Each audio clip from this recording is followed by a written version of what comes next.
बिस्मिल्लाहिर्रहमानिर्रहीम। हमने वीबीटी पढ़ा था और वो वीबीटी में आगे सिग्मा कौलन बांड वगैरह के बारे में और पाई कौलन बांड वगैरह के बारे में पढ़ा था। आज हम वीबीटी के लिमिटेशन पढ़ते हैं कि वीबीटी के ड्रॉबैक उसके खामियाँ क्या थी। पहली खामी ये थी कि it can not explain formation of coordinate covalent bond. Coordinate covalent bond को ये एक्सप्लेन नहीं कर सकता। कोऑर्डिनेट कौलन बांड हमने ये कहा था कि कोऑर्डिनेट कौलन बांड में एक मालिक्यूल के ऊपर जो लोन पेयर है वो दूसरे जो है इलेक्ट्रॉन डिफिशिएंट स्पीशी को क्या करता है, वो एक जो है वो शेयरिंग से बनता है। सही है। जैसे कि मैं ये कह रहा हूँ कि ये वाटर है, मैं कहता हूँ H2O है, H2O है, तो यहाँ पर जो ऑक्सीजन है, यहाँ पर ये जो ऑक्सीजन है, यहाँ पर ये हाइड्रोजन और ये हाइड्रोजन, यहाँ पर इस ऑक्सीजन के ऊपर लोन पेयर मौजूद होते हैं और ऑक्सीजन के ऊपर आपको पता है दो लोन पेयर मौजूद होते हैं। अब जो ये लोन पेयर है, मैं कहता हूँ यहाँ पर एक प्रोटॉन लेता हूँ, प्रोटॉन में लेता हूँ H+ अगर मैं यहाँ पर ले रहा हूँ तो यहाँ पर ये एक टोटली के टोटली इलेक्ट्रॉन दे देगा, दूसरा शेयर कर देगा इसके साथ, और जो बांड बनेगा यहाँ पर ये कोऑर्डिनेट कौलन बांड है। ये कोऑर्डिनेट कौलन बांड है। ये कोऑर्डिनेट कौलन बांड है। मतलब ये है कि एक इलेक्ट्रॉन डिफिशिएंट स्पीशी है, एक के ऊपर इलेक्ट्रॉनों की एक के लिए ज़रूरत है, दूसरा जो है वो इलेक्ट्रॉन पेयर फॉर्म में उस इलेक्ट्रॉन डिफिशिएंट स्पीशी को देता है। यहाँ पर जो बांड बनता है वो कोऑर्डिनेट कौलन बांड बनता है। यहाँ पर एक इलेक्ट्रॉन इसको दे देता है और दूसरा शेयर करता है। ये पिछले लेक्चर में भी मैंने बताया था, कोऑर्डिनेट कौलन बांड के बारे में मैंने पहले एक लेक्चर दिया हुआ है। तो ये कोऑर्डिनेट कौलन बांड बनता है।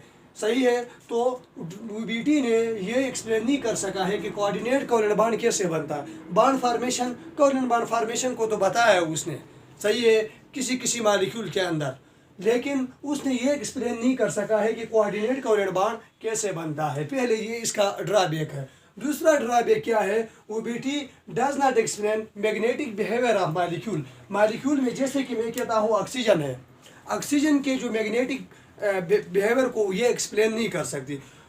वीबीटी जो है वो ये कह रही थी कि अब जो ऑक्सीजन है, जो O2 है वो डायमैग्नेटिक है, हालांकि O2 जो है वो पैरामैग्नेटिक था। सही है, क्योंकि उसके अंदर अनपेयर्ड इलेक्ट्रॉन थे, ये पैरामैग्नेटिक था। लेकिन according to VBT O2 is a diamagnetic, यानी वीबीटी के मुताबिक ऑक्सीजन जो है वो डायमैग्नेटिक है। वीबीटी के मुताबिक ऑक्सीजन डायमैग्नेटिक है, लेकिन ऑक्सीजन ऑक्सीजन जो है वो पैरामैग्नेटिक था। तो ये जो है मैग्नेटिक बिहेवियर ऑफ मॉलिक्यूल को नहीं बता सकता। सही है। मैग्नेटिक बिहेवियर ऑफ, जैसे कि पैरामैग्नेटिक नेचर ऑफ ऑक्सीजन को ये एक्सप्लेन नहीं कर सकता, यानी VBT does not explain paramagnetic nature of oxygen. ये भी इसकी लिमिटेशन है। तीसरी लिमिटेशन क्या है वीबीटी के, VBT can not explain molecular spectra, यानी मॉलिक्यूल स्पेक्ट्रा आगे हम पढ़ेंगे, उसको भी एक्सप्लेन वीबीटी नहीं कर सकता। सही है। उसके बाद it does not explain deviation of bond angle, कि बॉन्ड एंगल डिविएट क्यों होता है। अब हम ये कहते हैं कि जो H2O है, यहाँ पर ये डिविएशन ऑफ बॉन्ड एंगल का मतलब क्या है। यहाँ पर अगर H2O है तो इसका लीनियर शेप होना चाहिए था। ये ऑक्सीजन है, यहाँ पर जो है ये ऑक्सीजन है, सही है, यहाँ पर ये ऑक्सीजन है, यहाँ पर हाइड्रोजन है, यहाँ पर जो है ये हाइड्रोजन है, यानी यहाँ पर इसका जो है वो शेप लीनियर होना चाहिए था, शेप लीनियर होना चाहिए था वीबीटी के मुताबिक, लेकिन ये लीनियर नहीं है। ये इसका बॉन्ड एंगल डिविएट होता है और ये बिंट एंगुलर स्ट्रक्चर में आ रहा है, तो इसको ये एक्सप्लेन नहीं कर सकता था कि ये डिविएट क्यों होता है। यहाँ पर जो है एक तो वाटर का लीनियर शेप, लीनियर स्ट्रक्चर हो सकता है, लीनियर स्ट्रक्चर हो सकता है, एक वाटर का लीनियर स्ट्रक्चर हो सकता है। दूसरा जो है वाटर का, यहाँ पर रियली देखा गया तो वाटर का जो स्ट्रक्चर है वो एंगुलर है, बेंट एंगुलर है। जब बेंट एंगुलर है तो इसको वीबीटी एक्सप्लेन नहीं कर सकता था कि वाटर वो के वीबीटी के मुताबिक तो वो लीनियर होना चाहिए था, लेकिन वाटर का जो स्ट्रक्चर था वो बेंट एंगुलर था। इसका मतलब डिविएशन ऑफ बॉन्ड एंगल को भी वीबीटी एक्सप्लेन नहीं कर सकती थी। चौथी बात, it does not support resonance phenomena को भी ये एक्सप्लेन नहीं कर सकती। रेजोनेंस क्या होता है, जो इलेक्ट्रॉनिक डेंसिटी है, इलेक्ट्रॉनिक वेव है, वो फैल जाती है। जिस तरह हम ये कहते हैं, जैसे कि हम ये भी कहते हैं कि शिफ्टिंग ऑफ पाई बॉन्ड को हम क्या कहते हैं, रेजोनेंस कहते हैं। मतलब ये है कि रेजोनेंस किसको कहते हैं। मिसाल के तौर पर मैं कहता हूँ ये ब्यूटीन है, ये क्या है, ब्यूटीन है, ये ब्यूटीन है। यहाँ पर मैं कहता हूँ कि यहाँ पर ये डबल बॉन्ड मैंने बता दिया, यहाँ पर ये डबल बॉन्ड है। अब ये पाई बॉन्ड का शिफ्टिंग होती है। ये पाई बॉन्ड का शिफ्टिंग कैसे होती है, यहाँ से ये पाई बॉन्ड यहाँ भी आ सकता है, यहाँ से ये पाई बॉन्ड यहाँ भी जा सकता है। ये जो शिफ्टिंग ऑफ पाई बॉन्ड हुआ है उसको हम क्या कहते हैं, रेजोनेंस कहते हैं। बेसिकली ये है कि यहाँ पर इलेक्ट्रॉन जो है, इलेक्ट्रॉनिक डेंसिटी फैल जाती है, उसको रेजोनेंस कहते हैं। तो ये it does not support resonance phenomena, ये रेजोनेंस फिनोमेना को सपोर्ट नहीं कर सकती, सही है। उसके बाद VBT does not explain formation of molecular ion वगैरह को ये नहीं बता सकती। अब देखिए वीबीटी एक, अब मैंने पहले भी बताया था कि उसने ये कहा था वीबीटी के मुताबिक जो अनपेयर्ड इलेक्ट्रॉन है, मतलब ये है कि हाफ फील्ड ऑर्बिटल जो है वो बॉन्ड बनाता है। वीबीटी के मुताबिक वो ऑर्बिटल जिसके अंदर हाफ एक इलेक्ट्रॉन हो, सिंगल इलेक्ट्रॉन हो, वो बॉन्ड बना सकता है। अब मुझे ये बताओ कि अगर हाफ फील्ड ऑर्बिटल है तो वो बॉन्ड बना सकता है। तो मैं कहता हूँ कि ये जो BF3 है, BF3 अगर इसमें हम देखें कि इसके मुताबिक जो BF3 ने, तो यहाँ पर बोरान ने 3 बॉन्ड बनाए। वीबीटी के मुताबिक BF3 को कितने बॉन्ड बनाना चाहिए था। अब हमें पता होना चाहिए कि बोरान का जो एटॉमिक नंबर है वो 5 है। ये बोरान है, एटॉमिक नंबर 5 है। आपने इलेक्ट्रॉनिक कॉन्फ़िगरेशन करना है। इलेक्ट्रॉनिक कॉन्फ़िगरेशन आपको आती होगी, 1s2 2s2 2p1 है। अब देखो p में कितने हैं इसके, p में जो है वो ऑर्बिटल होते हैं, p में जो ऑर्बिटल होते हैं वो 3 होते हैं। तो 3 ऑर्बिटल है, ये p मैंने बना दिया। p में टोटल कितना ऑर्बिटल है, 3 ऑर्बिटल है। तो यहाँ पर p में कितने इलेक्ट्रॉन है, 1 इलेक्ट्रॉन है, 1 को फिल कर दिया। तो यहाँ पर देखिए, तो यहाँ पर एक हाफ फील्ड ऑर्बिटल है। तो चाहिए था तो ये एक बार बना है, क्योंकि यहाँ पर देखो तो एस में देखो तो ये 1s, तो एस में भी 2 है, दूसरे एस में भी क्या है 2s2 है, दूसरे एस में भी जो है वो 2 है, सही है। ये 1s2 है और ये 2s2 है, ये 1s2 है, ये 2s2 है, ये 2p1 है। मुझे ये बताए कि यहाँ पर जो है वो हाफ फील्ड ऑर्बिटल नहीं है, ये फुल फील्ड ऑर्बिटल है, ये भी फुल फील्ड ऑर्बिटल है। ये तो वीबीटी के मुताबिक तो ये दोनों बाण नहीं बना सकते हैं, लेकिन ये तो बाण नहीं बना सकते। यहाँ पर ये p ऑर्बिटल के अंदर 1 इलेक्ट्रॉन है, इसका मतलब ये बाण बना सकता है। मुझे ये बताए कि यहाँ पर एक हाफ फील्ड ऑर्बिटल है, तो ये एक बाण बनाएगा। वीबीटी के मुताबिक तो BF3 एक बाण बनाना चाहिए था, लेकिन यहाँ पर तो बोरान ने 3 बाण बनाया है। ये लिमिटेशन है वीबीटी के।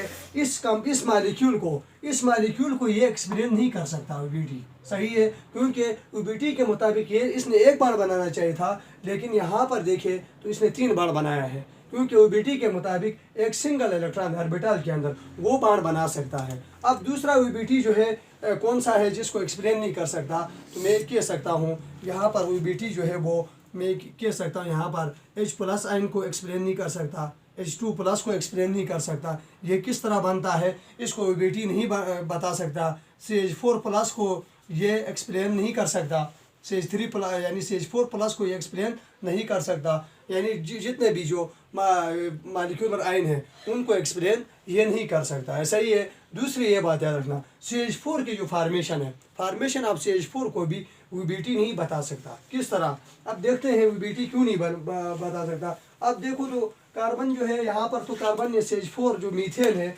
वहाँ पर 4 बाण बनाया है। देखो CH4 है तो यहाँ पर कार्बन ने कितने बाण बनाए, 4 बाण। किसके साथ बनाया है, तो यहाँ पर जो कार्बन ने बाण बनाया है वो हाइड्रोजन से बाण बनाया। कितने बाण बनाया, टोटल 4 बाण बनाया है, टोटल 4 बाण यहाँ पर कार्बन ने हाइड्रोजन के साथ बनाया है। वीबीटी के मुताबिक है कार्बन कितने बाण बनाना चाहिए था इसको, तो सेंट्रल एटम कार्बन है। सबसे पहले इसका इलेक्ट्रॉनिक कॉन्फ़िगरेशन करो, तो कार्बन का एटॉमिक नंबर जो है वो 6 होता है। तो आपने जल्द से जल्द इसका इलेक्ट्रॉनिक कॉन्फ़िगरेशन करना है। इलेक्ट्रॉनिक कॉन्फ़िगरेशन किस तरह करोगे कि इलेक्ट्रॉनिक कॉन्फ़िगरेशन आपको आती होगी 1s2 2s2 और 2p, 2 हो गए, 2 तो 3 4 5 6, यानी 2p4 हो गया।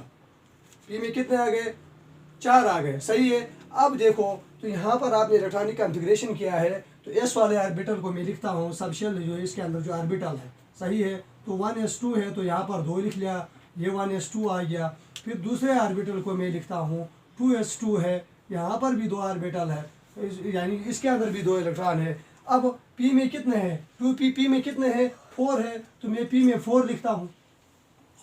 ये P ऑर्बिटल है, P के अंदर टोटल 3 ऑर्बिटल होते हैं, सही है। कितने इलेक्ट्रॉन हैं 4 इलेक्ट्रॉन हैं, 1 2 3 और 4। अब आप मुझे ये बताएं कि यहाँ पर ये बाण बना सकता है UBT के मुताबिक, UBT के मुताबिक ये बाण नहीं बना सकता, ये भी बाण नहीं बना सकता, ये ऑर्बिटल भी बाण नहीं बना सकता, क्योंकि ये भी फुल फील्ड है। इसका मतलब ये है कि ये 2 ऑर्बिटल बाण बना सकते हैं, ये 2 ऑर्बिटल बाण बना सकते हैं। इसका मतलब ये है कि एक ये और एक ये, तो टोटल कितने हैं 2। इसका मतलब कार्बन ने तो 2 बाण बनाना चाहिए था, लेकिन यहाँ पर कार्बन ने इस कंपाउंड में कार्बन ने 4 बाण बनाया है। इसका मतलब ये फॉर्मेशन ऑफ CH4 को भी एक्सप्लेन नहीं कर सकता। इसका मतलब ये है कि CH4 की फॉर्मेशन को भी एक्सप्लेन नहीं कर सकता, ये CH4 के फॉर्मेशन को भी एक्सप्लेन नहीं कर सकता, ये BF3 के फॉर्मेशन को भी एक्सप्लेन नहीं कर सकता, ये जो है वो BCl3 के फॉर्मेशन को भी एक्सप्लेन नहीं कर सकता, ये BI3 के भी फॉर्मेशन को एक्सप्लेन नहीं कर सकता, याद रखना, सही है। अब हम एक और कंपाउंड ड्रा करते हैं, उसके बारे में वो भी UBT एक्सप्लेन नहीं कर सकता। जैसे कि BeCl2 की बात करते हैं, यानी बेरिलियम क्लोराइड, सही है, डाइक्लोराइड, बेरिलियम डाइक्लोराइड की बात करते हैं। यहाँ पर देखिए तो बेरिलियम का जो इलेक्ट्रॉनिक आप कॉन्फ़िगरेशन करो, इसका एटॉमिक नंबर 4 है, इसका मतलब 1s2 और 2s2 में आ रहा है, 2s2 में आ रहा है। तो पहले ऑर्बिटल है, s वाले को मैं फिल करता हूँ, तो यहाँ पर 1s2 है, 2 इलेक्ट्रॉन है तो मैंने भर दिया। दूसरे में भी यहाँ पर दूसरे शेल में भी उसके अंदर ऑर्बिटल में 2 इलेक्ट्रॉन है तो मैंने 2s2 वाला भी भर दिया। मुझे ये बताओ, क्या ये ऑर्बिटल बाण बना सकते हैं? क्या ये ऑर्बिटल UBT के मुताबिक बाण बना सकते हैं? नहीं बना सकते, क्योंकि यहाँ पर हाफ फिल ऑर्बिटल है ही नहीं। लेकिन BeCl2 ने देखो तो इसने 2 क्लोरीन के साथ यहाँ पर मिला हुआ है, देखो इसका शेप इस तरह होता है, लीनियर शेप होता है। क्या कौन सा शेप होता है? लीनियर शेप होता है। यहाँ पर देखिए तो इसने 2 बाण बनाया हुआ है, UBT के मुताबिक तो उसको बाण बनाना ही नहीं चाहिए था, लेकिन यहाँ पर उसने 2 बाण बनाया है। इसका मतलब ये फॉर्मेशन ऑफ BeCl2 को भी एक्सप्लेन नहीं कर सकता, सही है। ये सब UBT के ड्रॉबैक है।